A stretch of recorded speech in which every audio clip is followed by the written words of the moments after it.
Hello world, I'm Johnyliltoe, and today we are doing something a little bit different. We are playing A Dark Secret, which is a visual novel by my friend Ildrania from Ex Unitae Vires. You might remember I did a video series for them of Slender the Arrival. Links down in the description below, of course.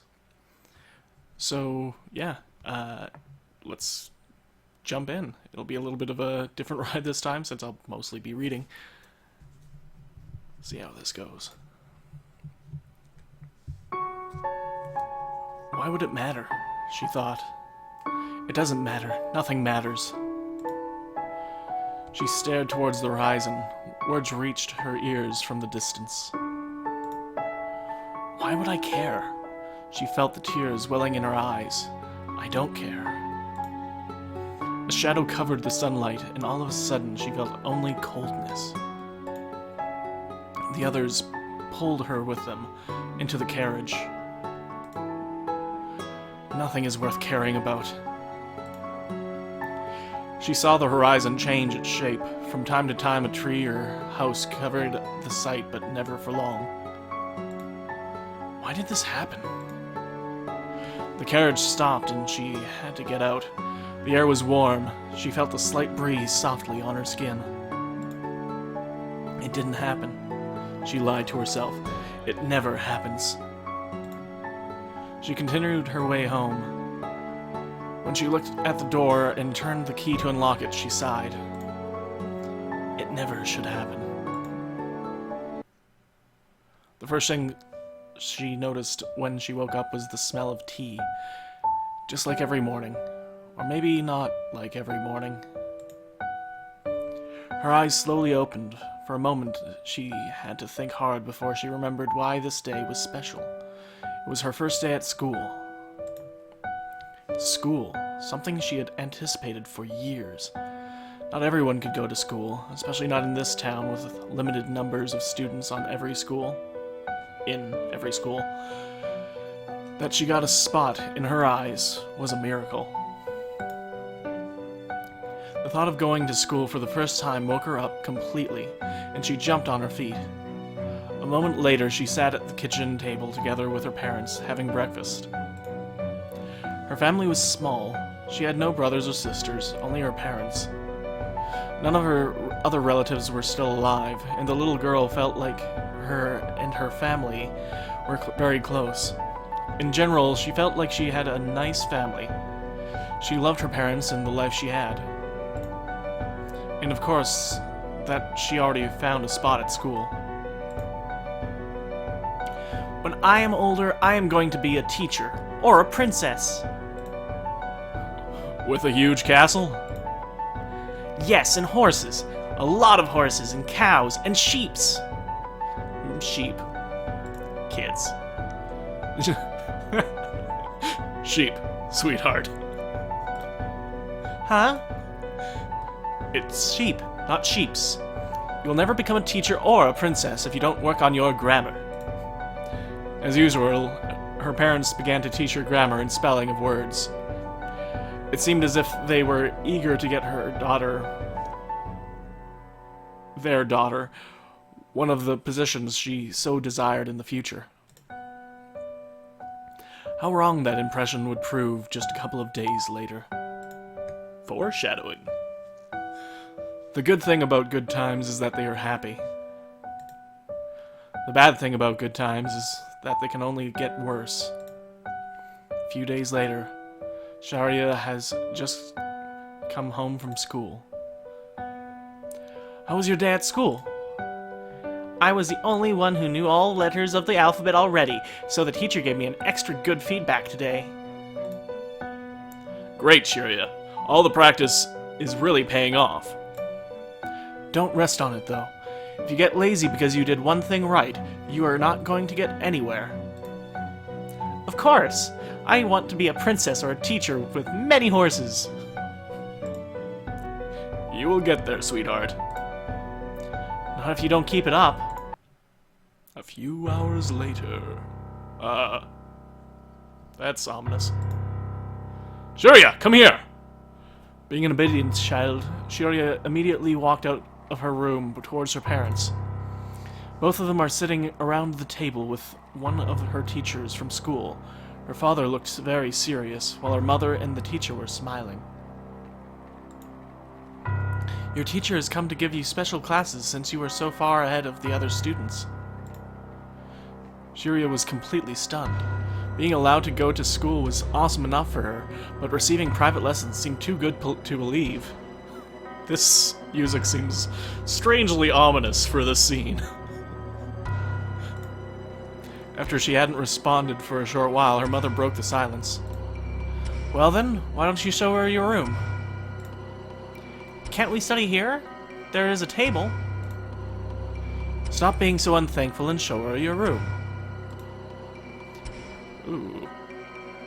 Even though Shiria was, after all those years, used to her mother's harsh tone, it still frightened her a little bit. Without another word, she nodded towards her teacher, made a gesture towards her room, turned around, and walked into her room. She felt like something was not right. It was an unidentified yet uneasy feeling around her stomach. Or the music. Her mother was always like that, so she didn't understand why it would cause a different reaction for her that time. Before she could give it any more thought, her teacher had stepped into the room, now standing behind her, looking around the room. Shiria quickly turned around to not seem impolite. She saw how her teacher closed the door behind him. Quickly turned towards her. Oh, for some reason I assumed that the teacher was a girl, so that kind of tripped me up. Oops. Your family is as wealthy as I had thought, is it? Isn't it? Not knowing how to respond to that, Shiria shrugged and looked towards the ground. Well, it doesn't matter. After another critical look around her room, in which he could find nothing but a bed and a lot of unidentified objects on the ground, he sat on the ground and gestured towards Shira to sit with him. Opening one of the books, he turned towards her and began to explain what the book was about, and that he wanted to practice the alphabet in more advanced ways with her today. Oh. I don't like where this is going.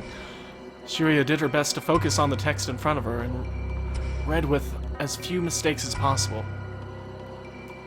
Of course I trip over that. Most of the time she managed and soon completed the first chapter without any major difficulties. However, the uncomfortable feeling did not want to go away. After another chapter was over, her teacher nodded and closed the book. Well done, Shiria. You were really far ahead of the others. I will come regularly to give you lessons like this. Shiria nodded. She had enjoyed the lesson, even though she felt strangely uneasy. Shoot. Is there a... Yes, back. Now we only have one small problem. I'm going to give you all these lessons. That takes time. Time I could be spending somewhere else making money. We need to find something to make this worthwhile. The uneasy feeling Shiria had had all this time increased. She didn't say anything, looked at the ground. In all honesty, she couldn't have a clue what he could possibly want from her. While she was still thinking about possible ways to pay him, or polite ways to tell him that private lessons would not be necessary if they bothered him, her teacher put the books aside and grabbed her arm. Surprised, she looked up to him. He smiled. When he got up, she was forced to get on her feet along with him. Pulling her with him, he took a few steps and approached the bed.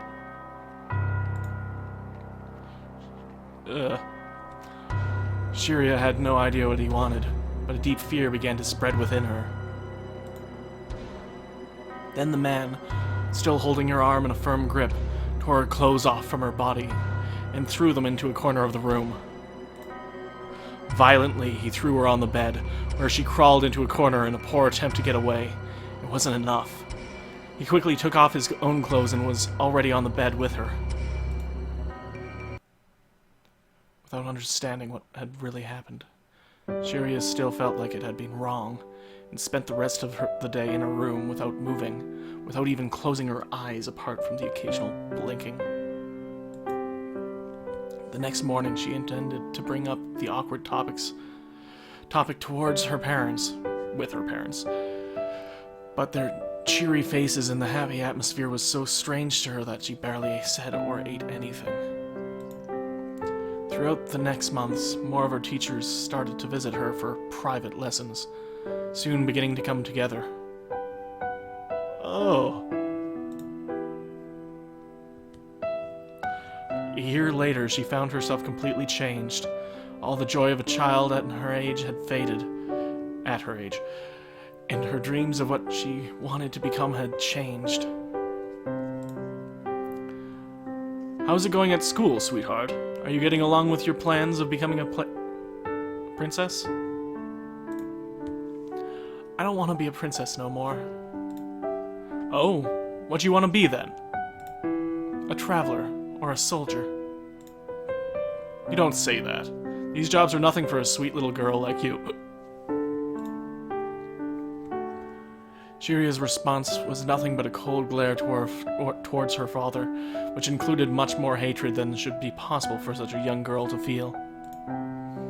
She got up from the table and attempted to leave the house, but turned around one more time before leaving. I want to be a traveler, or a soldier, or anything else that brings me far away from this place. Overwhelmed by pain and anger, she almost sprinted out of the house, out of the town, into the nearby forest. This was the only place that could give her comfort, and she discovered a couple of months back. As she had discovered a couple of months back. After attempting to talk to her parents about what was going on, they had only responded with anger towards her for revealing it, in disgust. Since they had completely given up her family and lost most any love she had ever felt towards her parents. Within 1 year, this girl had become a serious person, full of pain, anger, and hatred. She controlled herself. With every week, every day, every hour, she succeeded better at it. Years went by without changing anything. Shiria grew up to be the person she had become through all those years of abuse. A serious, lonely, depressed, and broken woman without hopes, dreams, or feelings. She accepted her daily fate and lived through it the best she could. Every day was the same as the last, and equal to what the next day would bring. Over the course of time, Shiria had changed. The control, the pain, the anger, the disgust, all that had taught her to be strong, and she was. There was absolutely nothing that could happen that would actually shake her in that confidence. At least so she thought. One morning, something happened that did change her. The first thing she noticed was that her period didn't come. She didn't think much of it. The second thing she noticed was that it repeatedly didn't come. She got suspicious. The third thing she noticed was that the beginning of a regular morning sickness. Then she knew it. She was pregnant. Her first reaction was despair. She didn't want a child, especially not of those bastards. She didn't want to carry and raise a child that would become like them. Why would all of this happen to her? Wasn't everything already enough? What had she done to make life punish her so hard? All she wanted was to die. Nothing more, nothing less went on in her mind. After a while, though, she had calmed down at least a bit. She looked down on her body and imagined the tiny person inside of her. Then she felt it. It was a warm feeling, kind of like drinking hot chocolate after a day out in the cold, starting around her stomach, spreading across her entire body. Not long, and she could feel it in her very being. At first, she was extremely confused. She didn't remember any feelings like this, wondered what happened to her. Days after, she finally realized what was going on. She felt love. For the first time in 10 years, she was able to love someone. It took her a long time to understand what exactly that meant, but when she finally understood, she looked down on her stomach, where she believed the baby to be, and smiled. It was a warm smile, full of the tenderness of a mother's care. After a very short time of consideration, she decided to remain silent about the matter towards other people, including her parents. She came to the conclusion that it would be better to deal with the situation herself as long as possible, and just keep telling people that she was getting fat. At first, all she hoped for actually worked out. Her stomach didn't grow a lot, her morning sickness soon got better, and her bond with the baby kept getting stronger. She was wondering if the child would actually be able to feel that as well, or whether it was rather something non-existent for the baby and only important for her. On one hand, she wished to receive such an answer, but on the other hand, it was a nice thing for her to think about during long sleepless nights when she was out in the woods. The forest and nature helped her just as much as the love to her unborn child. Both things kept her alive and, more importantly, kept her sane. Months passed during which she didn't ever lose her hope, or even feel bad about anything that went on. Ever since she had gotten pregnant, that pregnancy seemed to protect her from every kind of evil or hopeless thought. For a long time, everything went well. She barely gained any weight, and seemed to have no pregnancy issues at all. In the 8th month of her pregnancy, though, she slowly started to develop unusual symptoms of pregnancy. Her stomach began to grow, she had a way better appetite than usual, and in general, she seemed to gain some weight. After things had continued for a while like that, her parents began to notice that something was not right. "Shiria, we need to have a talk." Shiria was shocked. She hadn't spoken to her parents in weeks, and for years their only conversations had consisted of a few words or sentences on each side. Her father got straight to the point. "Something is weird. We don't give you that much to eat to make you this thick." Shiria, as usual, responded with silence. "Have you lost your voice?" "No." "Then what's going on?" Again, Shiria said nothing. She did not know what she could say to make everything sound harmless, or hide the fact that she was expecting a child. "Okay, if you don't want to say anything, we're going to do this the other way. You know what I think is going on?" "No." "I think you've gotten yourself pregnant." That's... Gotten yourself pregnant doesn't... Uncomfortable silence filled the room. "So, is this true?" Okay, we're at our first decision.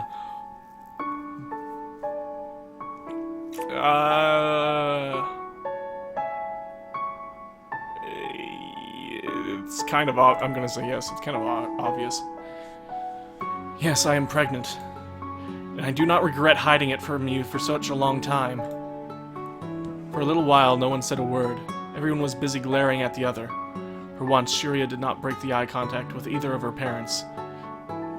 She stared back at them without any sign of fear. Her mother broke that awkward silence by clearing her throat. "That was predictable. You had to get us into this position, didn't you? You had to make things even harder for us. You just had to. It was not me who started all of this. If it had been my choice, I would most likely still be a virgin." Her parents both laughed and shook their heads. "You whore, you just craved for this. And if you didn't, you would have started to not long after." Her father's words didn't seem to affect the girl at all. They bounced off her with no power. That was at least one positive thing that all these years of ignoring the strange looks the other students gave her, and of pushing away everything bad that had happened. Words could do no damage to her anymore. Even though her father seemed to be extremely angry, mad rather, same thing, he remained silent. Oh, mad isn't crazy, maybe? That would make sense. Not a word was spoken for a long time before Shiria turned around and walked away into her room. 2 days later. For the last 2 days since her parents had found out about her pregnancy, they hadn't spoken a word. All their encounters consisted of angry or hateful glares and uncomfortable silence. None of them lasted longer than a minute. It seemed like finding out about the pregnancy had torn the family apart completely, and given them the last push into hating each other. You would think that basically having your child raped would have done that a long time ago. After school, Shiria now went into her beloved forest instead of going home, not giving her family or teachers the opportunity to do anything to her during the day anymore. At night, she had to go home. She wasn't afraid of the forest and the creatures that lured in its shadows in the darkness of the night, but staying out in the dark was disallowed in her village, and heavy penalties awaited those who dared to disobey. When she got home that evening, none of her parents even looked up. Neither did she look towards them. It seemed as if her parents had stopped thinking about her existence. However, that impression was not completely true. The first stroke came out of nowhere. She flinched and silently turned away. It seemed to make him even more angry. A kick in the back followed his previous hit. There was little reaction from her. She wrapped her arms around her stomach to protect her unborn child. Another kick in the back. Somewhere in the back of her head, she heard the words "turn around" shouted at her, but she was too shocked to respond to the request. When a single tear ran down her cheek, she closed her eyes. He would not have the satisfaction of seeing her cry. She pulled her thoughts into her mind, withdrew herself from the emotion, and did her best to keep it that way. It was the only relief she ever found in situations like this. This time, it was not only a relief, but also a mistake. With her not paying attention, he walked around at her. The attack hit her stomach. An explosion of pain, she gasped for air. From the distance of her mind, she heard laughter. She barely felt the second kick, or the third, or the ones after. Tears slowly ran down her distorted face. When the pain began to change, she lost consciousness. Her relief only lasted a few minutes. Soon after she woke up. The pain was still there, but had changed from what she remembered it to be. It was a completely different kind of pain than anything she had ever felt before. For a moment she was confused, frightened. Then she realized that the attacks on her stomach had caused. What? The pain was not from the beating itself. She was giving birth. Hours later it was finally over, and she held a baby in her arms, tiny, but alive. She looked at it, held it tighter, smiled at it. It was a little baby girl. Shyla. She didn't know why, but she knew that it sounded somehow right. She loved her child just as much, if not even more, than she always had. Holding her little daughter in her arms, she finally felt like she had someone to hold on to, someone to be there for, someone who would love her as much as she loved the child.